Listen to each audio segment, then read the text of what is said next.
Welcome to Inspire Her on the Achievement Channel, Nigeria's first and only 100% motivational TV station, broadcasting from the School of Eloquence studio here in Ikoyi, Lagos. Inspire Her is a space where women connect, grow, and find strength through honest conversations about purpose, confidence, and authenticity. Today's episode is a deeply important one, mastering the courage to disappoint others. We live in a world that constantly tells us to say yes to please everyone, to keep the peace, to avoid letting people down. But true peace often begins the moment we stop living for approval and start living in alignment with our values and, of course, growth. We'll be talking about setting healthy boundaries, finding confidence in saying no, and understanding that sometimes disappointing others is the price of being true to yourself.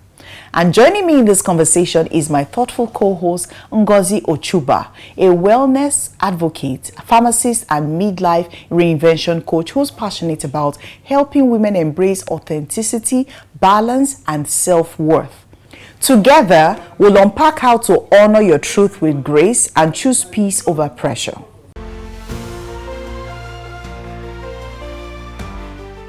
You're welcome to another episode here on Inspire Her, and today it's all about saying no. I'm sure you're wondering why.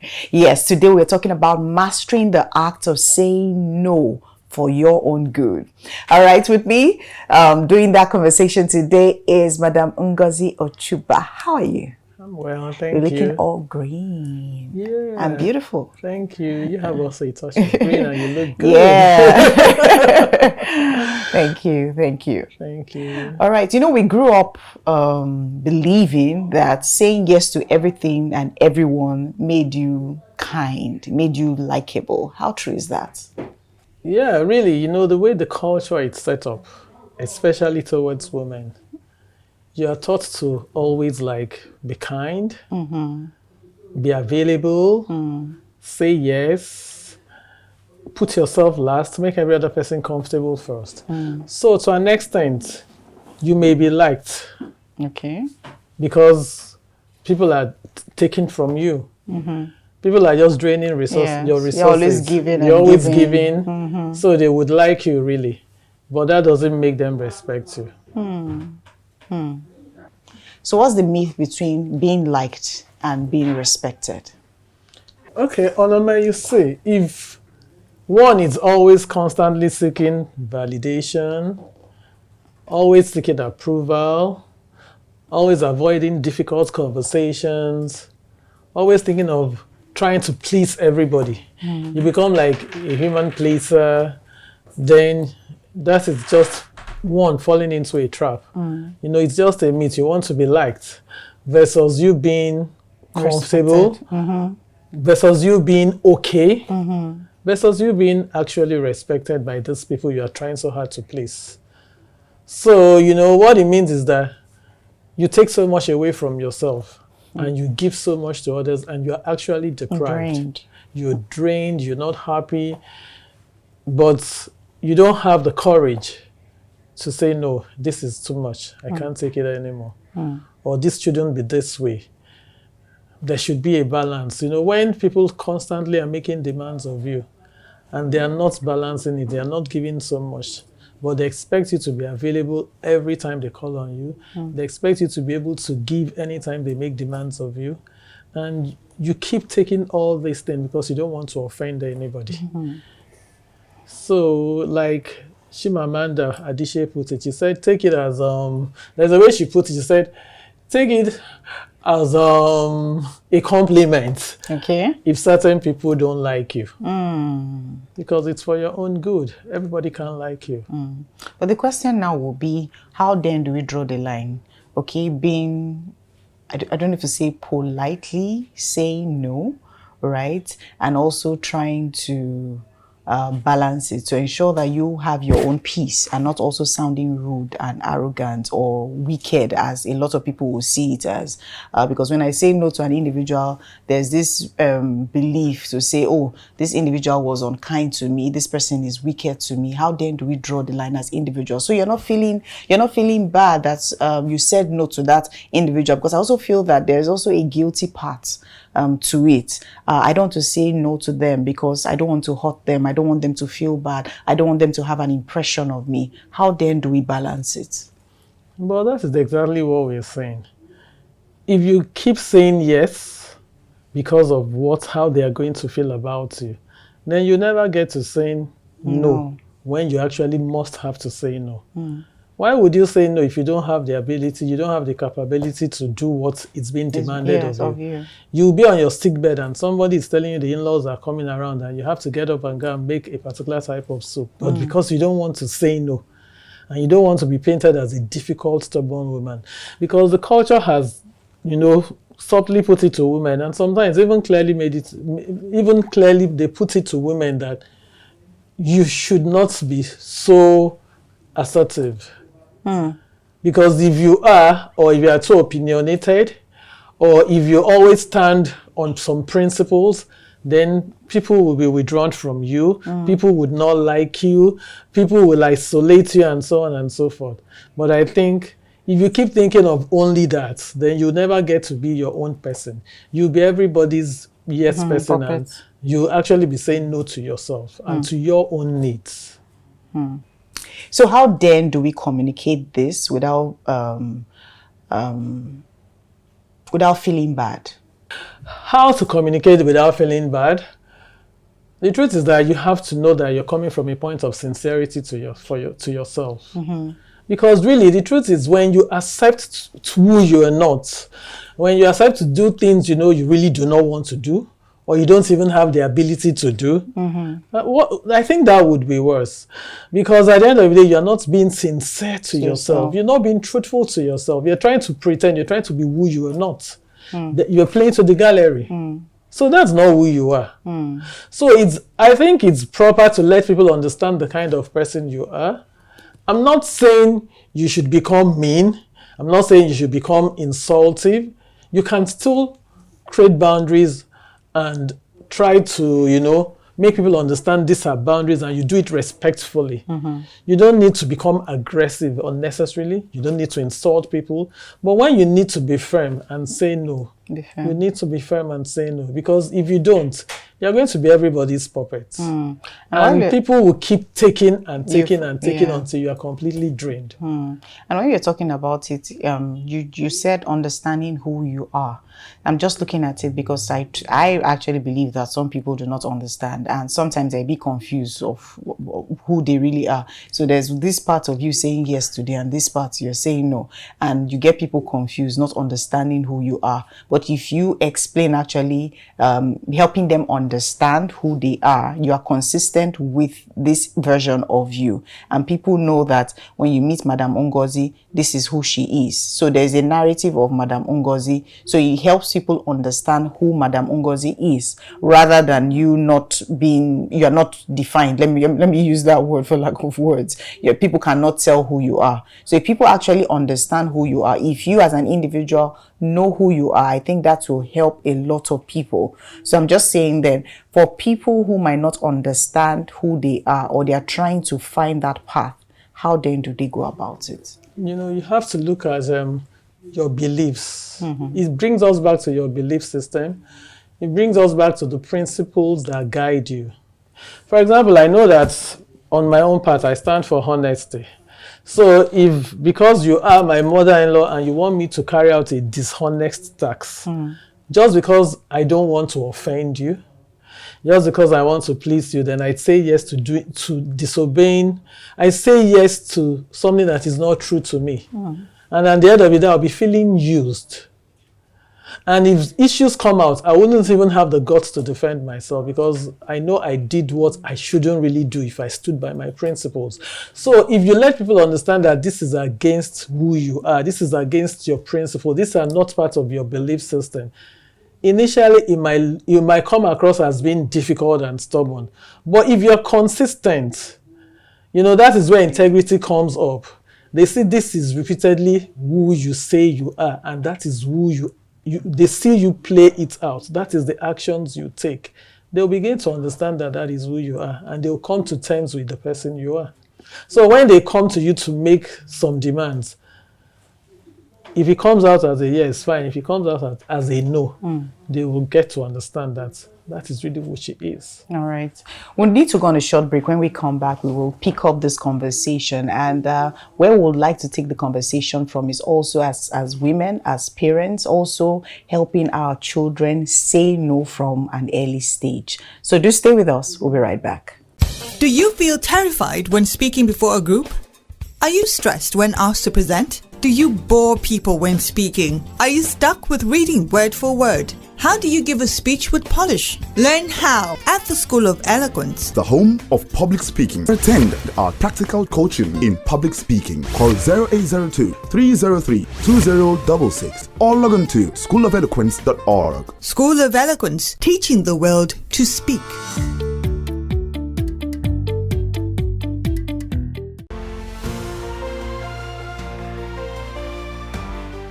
All right, so welcome back. We're still continuing our conversation here, talking about mastering the act of saying no. And with me in the studio is Ngozi. All right, so just before we went on the break, we're talking about, or rather I said I was going to ask you about conditioning, because I think a lot of us actually grew up with the belief that saying yes meant kindness, saying yes was the right thing to do, even when you didn't feel like doing so. So as parents now, how then do we begin to condition our kids from an early age that if they don't feel like doing something, right, they should say no to it, but guide them in a way that it doesn't come out rude? Thank you. Because of our African culture, really. So it's very true, especially for the female, for the girl child.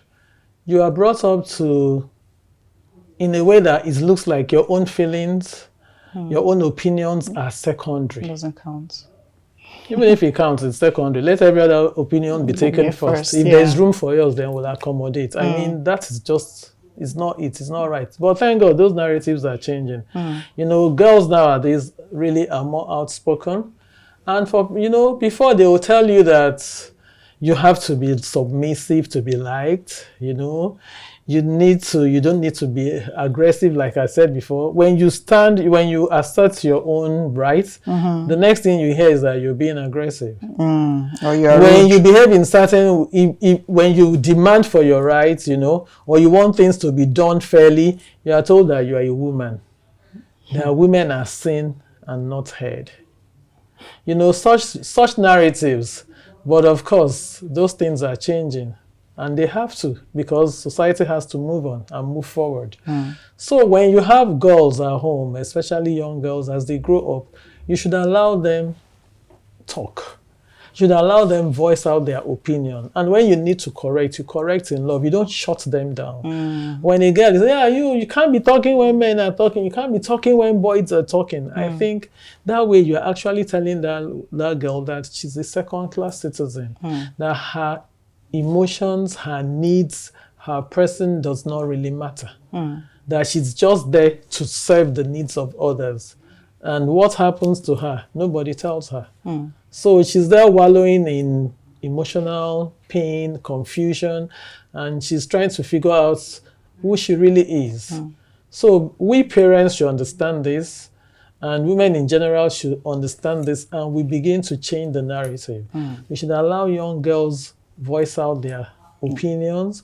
We should allow them, make contribution when issues are being discussed.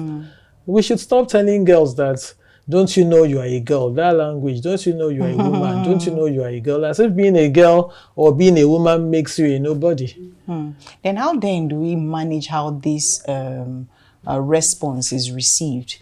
because earlier on I had said that sometimes when it's communicated, it feels like it's coming from a place of rudeness or the individual not being properly trained. So my question is, how then, because now we are speaking to our children, we're ensuring that these people grow up with confidence, they are not rebuked, their voices are heard, their opinions are heard. How then do we ensure that when these children are communicating, it comes out firm? Because there's a difference between speaking and communicating what you're saying firmly and not speaking rudely. So how then do we do that? When the girl understands the reason why she's saying a no, I think she can respectfully communicate that to whichever party that she's talking to. So, it's not enough to just tell somebody you should voice out your thoughts. You should voice out your opinion. When you can't take it, you say no. The person should also understand their own truth. Why am I actually saying no to this? What is the reason behind my thoughts, my opinion, and my actions? So sometimes all you have to do is, where it is necessary, you give a reason for why you've taken your own stance. And it's left for the other person to either take it. Some will take it in good faith, but because the society already is conditioned to that, who is a woman to speak up, it will be difficult for some people to accept it, and they want to gaslight you and start saying things like you're rude, you've never shown respect. But with time, they would come to accept it, especially if they see that you are always like standing firm on your own opinions, your own decision. With time, they begin to accept you that is how she is. What you keep hearing is that she's too westernized. She's like that. She doesn't follow tradition. She's too educated. That is the narrative you hear, but those things don't matter because you know who you are and you know what you can take. You wouldn't make people put you in a situation where you are so uncomfortable because you're trying to please everybody. You please everybody to your own detriment. Every meeting that is called, every family meeting that is called, you have to be present, even when you have so many other things you need to attend to. If you try to explain that you may not be able to attend this particular meeting, you hear all sorts. She's never interested in what is happening in the family. She's too proud. She's too full of herself. Every time they make demands, you should bring a contribution for this, you should bring some contribution for that, and you know what you earn. You know what's your own challenge, what you're struggling with financially. So you should be able to say, oh, I would have loved to, but this time I wouldn't be able to because one or two or three reasons. It's left for the person to take it home, digest and understand. If the person refuses to understand, I don't think you can do much about that. But if you are the type that they know that you have, that when it's not convenient for you, that you voice it out and you respectfully say no, with time they'll come to terms with who you are. Okay. Has there been a time where being liked cost you your peace? I think it's more of when I'm not even being liked, because the truth is that when I can't take it, I may keep quiet for you the first time. The second time, I'll tell you I deliberately kept quiet the first time. But this time, I have to tell you that I can't take this anymore. I can't tolerate it. And you can't make demands that I don't have the capacity to meet. Fulfill. You know? And I say it respectfully. So it's left for you to take it, and if you decide you want to go out gaslighting me or painting pictures of me that I'm not, I'm already prepared that however you take it, I won't even let it bother me. Okay. Well, how does people pleasing limit individuals? Because it means you can't even live your truth. And it means you can't, it means in a way, if you want to keep pleasing people, when people are going against your own principles, you won't be able to open your mouth to say something. You keep quiet and things will be going bad, but you won't have the courage to stand up and say, this is not good. This is not the way it should be. So you would see injustice, but because you have always been the likable person, you've always been the good person, and because that is the image you've portrayed, you won't even have the courage to stand up and tell those people that have liked you, in quotes, that this time you guys are wrong. And when you have the courage to say it, the next thing you would hear is that you've changed. that this is not the you that when did you grow up? When did you change? Yeah. You've grown wings. That's You the know, word. I remember what my mom told me when I was getting married. She said, Ngozi, what you won't take, there's a way she said it. She said in Igbo language, what you would not take at night, don't take it in the morning. She said, because when you take it in the morning, at night when you say no, you will be told that you've changed. So you should always know who you are. You should know who you are, and you should know what you want and what you would not take. Don't pretend to be okay when you're not okay. There was a way she put it. So she was just trying to tell me, don't go and pretend that you're nice. Nice is like you want people to like you. Instead of being nice, just try to be right. Do what you know is right, even when it appears like it's not nice. But at the end of it, everybody will understand that what you did was the right thing, and what was like justifiable. So don't play to the gallery because you want to please a certain group of people. You'll only cause more problem. You should always stand for your truth. Everybody can't like you. You just have to understand it. Even trying to play to the gallery, trying to take what you shouldn't take, trying to be nice will still not make people like you. Because when they actually like you, they don't really like you as a person. They like the fact that they are able to control you. Yes. Yeah. They like the fact that they are able to use you to get what they want. Maybe they can easily bring you to their side because they know you don't have the guts to stand up for yourself. So you are just a simple puppet they can use. All right, so as we wrap up the conversation, what would be your message to the woman out there for herself and also for her daughter? Okay, for the woman out there, I would actually tell women, be yourself. Have courage. You don't need to live in fear because really nothing would happen. Nothing will really happen when you say no, when you need to say no. Yes, people may feel offended, but that is their reaction, it's their choice. But you know your truth. And you know the reason why you say no when you need to say no, because you need to be sincere to yourself. A lot of women are suffering, trying to please in-laws, trying to please family members, trying to please everybody. Some take up roles that they don't have the energy and time and the capacity for because they don't have the courage to say no. You can't say yes to everything.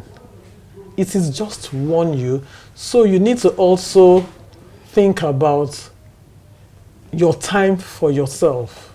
You need to also think about your energy for yourself. And you also need to think about the your mental stability, your mental state. Because if you shrink yourself because you want to make others happy, or you want to look nice, in quotes, at the end of the day, these people you are doing all this for will still take you for granted because they'll see that you have no guts.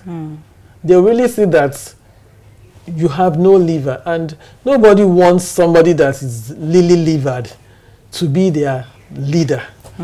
So you will just be there to be used, but when they really look for a leader, it won't really be you. It won't be you. Because they know that you can easily be manipulated. So when you need to say no, have the courage to say no. Nothing will really happen. Just say it respectfully and say it for a good reason. But of course, I'm not saying that women should stop being kind. I'm not saying that women should cut off associations and relationships. That's not what I mean. Just create a healthy balance. It shouldn't be just you running that errand for everybody in the family, except it really comes from you. It's your passion, it's your purpose, it's a different thing. But when it looks like it's being imposed on you, but you don't have the guts to stand up for yourself and say, no, please, could this be balanced? Then that is not the way it should be. Women need to be bold. You should be able to stand up for yourself. If you don't stand up for yourself and you think people are going to come and save you, nobody is going to come and save you. So you have to stand for yourself. All right. Thank you so much. What a liberating conversation this has been. Learning to disappoint others is never easy, but it's often necessary for your peace, your purpose, and your personal growth. As women, we have been taught to carry everyone's expectations, to be everything to everyone. But wholeness begins when you choose to be honest, not just agreeable, when you start saying no without guilt and yes to what truly matters. Remember this, you are not responsible for managing other people's happiness at the expense of your own. Respect yourself enough to set boundaries, speak your truth, walk your path, even if it means some people don't understand it. A heartfelt thank you to my incredible co-host Ngozi Ochuba for her wisdom and warmth throughout the conversation. Follow us on all social media platforms at Achievement Channel on Instagram, Facebook, X, and of course YouTube for more inspiring content and updates. Use the hashtag We See Possibilities and share your thoughts with us. Hello, my name is Oluwagbemisola Ojedokun. I'm a full-stack website developer. Keep watching Achievement Channels. Hey, this is Habiba Balogun, Chair of the 11th Champions of Talent Development Conference by Learning and Development Network. Shout out to who? The Achievement Channel.